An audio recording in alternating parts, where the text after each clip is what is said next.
Well, memories of the Oka standoff that riveted the country 20 years ago this summer were awakened in Quebec today. A developer with property adjacent to the site that was under dispute then tried to start building, but once again, dozens of Mohawk protesters wouldn't let him pass. And our Global National team was there as tempers got out of hand. You understand? We're polite right now. You don't know us when we're mad. This is just what you're gonna get. The standoff lasted only a few minutes, but it didn't take long for it to get physical. Developer Normand Ducharme says the land is his. It's the same territory claimed by the First Nations people of Ganasatawge. The battle has come to a head because the company reportedly wants to cut down some trees and put up houses. Adding to the confusion, the town of Oka, which manages the property, has put a moratorium on any construction here. Right now there's a hold on that property, a freeze if you want to call it that, and we'll be getting back our lands soon enough.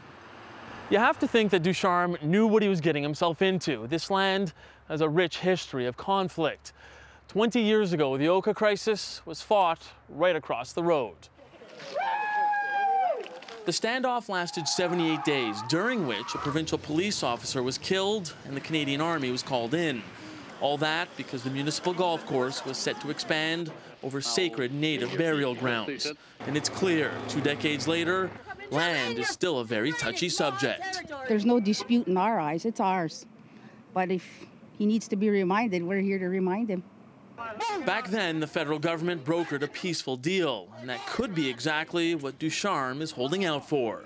If the government tells me at a certain point in time, Mr. Ducharme, we are going to make a settlement with you, we're going to purchase it and give it back to the Indians, I have no quarrels with that. Despite the less than warm send-off, if the issue isn't resolved within a week, Ducharme promises to carry out the tree cutting next Friday. And you can bet the Mohawks standing up right here. Come on, will be ready for another fight. Mike Lecouture, Global News on the Mohawk territory of Ganasatawge.